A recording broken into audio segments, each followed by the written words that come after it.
Good morning, good evening, good afternoon, wherever you are. Pardon the environment.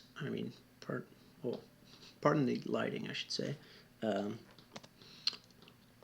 and the environment change. I am now broadcasting, if you like, to you from Iowa, Monticello, Iowa. Um, I wanted to make this video. What day is it? Sunday. I wanted to make this video last Friday or Saturday when I was back in the Bay Area in California, and I tried, but I wasn't able to. Um, and so now here I am in Iowa, and depending on my time and what I feel like doing, the next video may be in Iowa, it may be back in the Bay Area, it may be in Texas, or it may be in Massachusetts, or back in Southern California. I don't know. Depending on work and um, if I finally decide to put my take control and put my desires and creative outlet first. Anyway, but that's neither here nor there. So today, I think I promised in my last video this would be a bit more focused. It probably won't be. I'll try my best. I'll probably say maybe the next video won't be focused either. Hell, probably the first 5 videos will be me rambling. And then after that, I'll probably get into something where I take notes and whatever. I'm eating red vines. Sorry, not sorry. These things are like crack to me. So I had them packed in a bag. Get the 5-pound containers. When I drove back to the Bay Area, my family said, we bought some red vines for you, and so they packed as much as they could into this, and I took it on the flight with me. So yeah, this is basically my lunch. Because I'm trying to save money. I had a fig bar. Anyway, I'm rambling again. This is neither here nor there. So today, I'm sure this will just fuck up my mood even more, but I'm already kind of feeling a bit going downwards. So I figured, why not, right? Because I like to make good decisions with my mental health. So I wanted to discuss. I guess that you could call the topic backsliding / good decisions that we talk ourselves into. So last Friday, I'm driving back up from Southern California into the Bay Area, and I'm there. I'm like I think like an hour. I think I'm anywhere from 30 to 90 minutes away from home. And suddenly I get this really sick compulsion. And when I say sick compulsion, I say that for 2 reasons. One, it literally made me sick. I was feeling sick about it.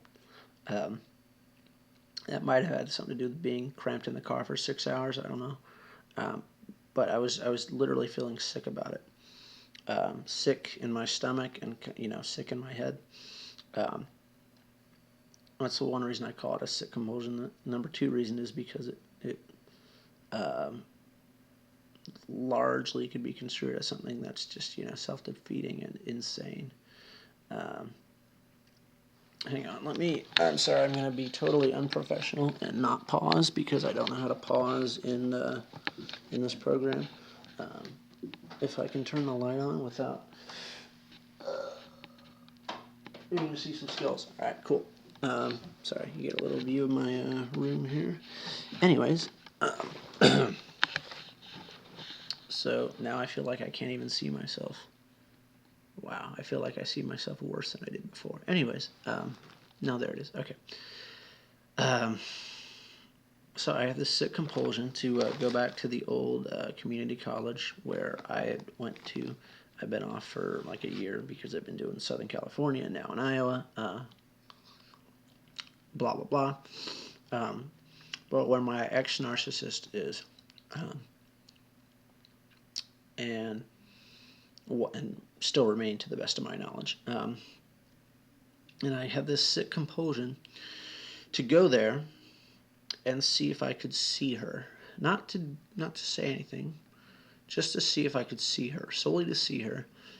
I guess I wanted to see what it would do to me. I think that was the rationale. And then I thinly, veiled it, even though I didn't really veil it because I knew full well what my real intentions were. But, I tried to, convince myself that I was really going to see if I could find anyone else there to talk to. But I don't know anyone else that goes there. I don't think anyone else that I know or enjoy spending time with goes there. So I pull up to the lot, and again, I'm feeling sick about it. So I think that was another thing. Is like, okay, I'm feeling sick about it. Maybe if I go, it'll relieve that. Or if I don't go, I'll regret not going and wonder why I didn't go. Wonder what would have happened if I would have felt anything. So I go. I pull up to the college park, and I basically make a beeline for where I suspect she'll be, which is the theater department. So I basically, I just pretty much make a beeline. I walk into the theater area, which was, actually, I'll say that, 5 months ago or 6 months ago, hell, last year, if I, for some reason, had that same idea to do that, I don't think I would have gone actually into the area. I would have either sat outside the school, or I would have stood outside the theater, not opening the door. So I went in, I opened the door, lights were off, no one was there. So I said, all right, cool. All right, Matt, you saw what you wanted to see. You came here, conquered a fear, I guess. There was definitely, I think that's what it was. What was making me sick was, some bit of PTSD. So, all right, chill. So I walk out. I linger a bit, I think solely to see if I happen to run into her. And I'm also checking a message I got from a buddy on Facebook. And as I'm looking at my phone, so there's a partition here. I'm standing on, this side of the partition. And then on this opposite, so I'm standing here. On the opposite side of the partition here is a stairwell coming up. So I'm standing here reading my text, and I look down and look who's coming up the stairs. So I see her. I wasn't entirely sure she saw me, which I think is part of the reason why I decided to turn back around. But I saw her, and there was a heart flutter. It wasn't of desire or longing. It was of fear, and it was of terror, and PTSD, and reminders. It was a fear that I had felt like when I had guns stuck up in my face. That was the feeling. So and suddenly it was a fight or flight response moment. I was like, oh, dude, fuck this. So I booked it. Decided, okay, got what I came for. There's nothing there. It's just terror and fear and aversion. Feeling like I'm back with the thugs with the guns in my face. So, all right, we'll go out. So I start to head out the way that I came in. But then I want to be sure she saw me, and I want to be sure of what I'm feeling. So I turn back around, walk from the direction that I was just leaving from. See if I can't see her. She's in the back parking lot. So I walk. I'm parked in the front lot. So I decide to walk out from the back parking lot all the way around to the front parking lot, just so she could see me. And I mean, I was feeling good. I don't know how good I was looking or smelling on account of that car ride, but I was feeling great.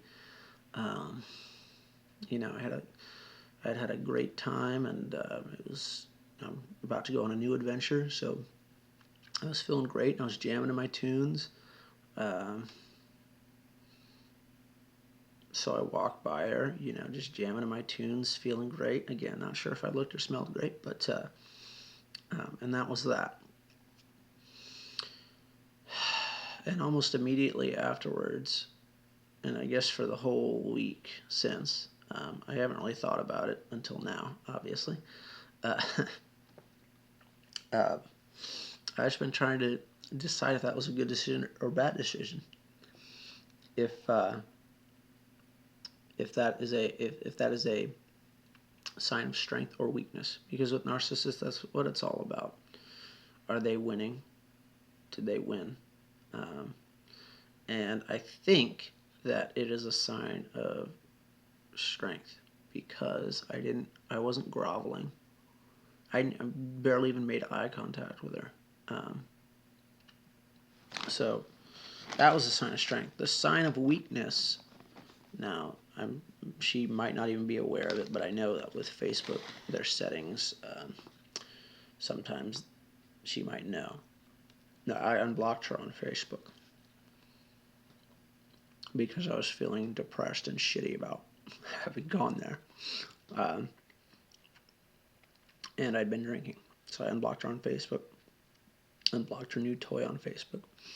Um, and I noticed in one of the pictures, I hadn't noticed when I was there because I barely even looked at her, it looked like she had put on pounds. And that was really interesting to me. I think she's mirroring this new toy because he's a big fatso. Um, so I don't know if she's mirroring him or something. Um, I'll have to look more into that. But so I think it was a sign of strength. And I go back to that back in November of last year. Um, she'd made up this whole story about how she wanted her iPod back. It was an iPod that was broken. Um, I wanted to mail it to her. She wanted to make a big deal about how, oh, why would you do that? I don't even give a fuck about you anymore. I'm not trying to start shit. I'm happy with my life, blah, blah, blah.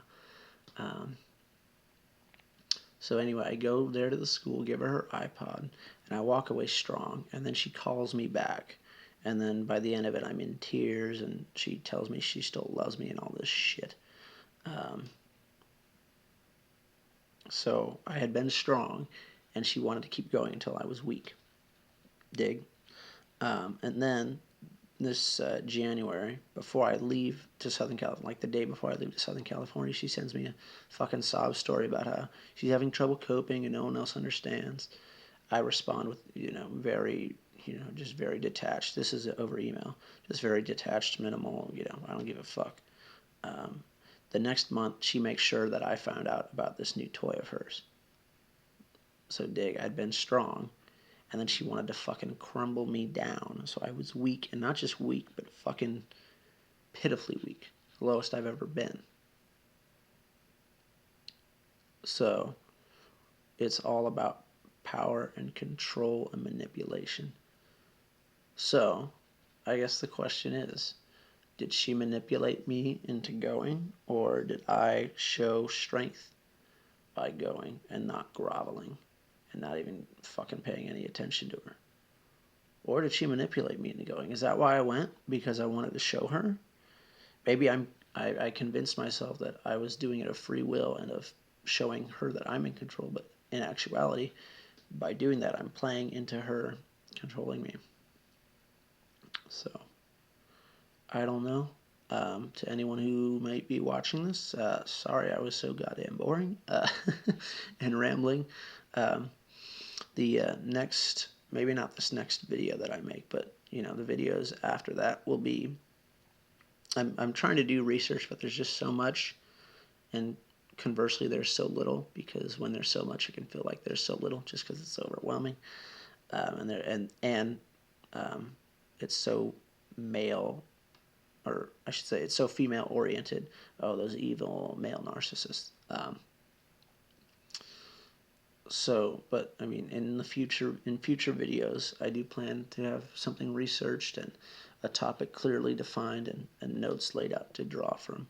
Right now, I'm just kind of rambling. I'm trying to work through this, and I'm sure that there are others out there who are trying to work through this too. So know that you are not alone. Um, Message me, comment, whatever, if you need to talk. You're not alone. Stay strong. I'm not sure if I stayed strong or not now, so now I'm probably going to dwell on that for the next 2 weeks, which is unfortunate because I'd been kind of feeling good until today. So that's all. Until next time, signing off.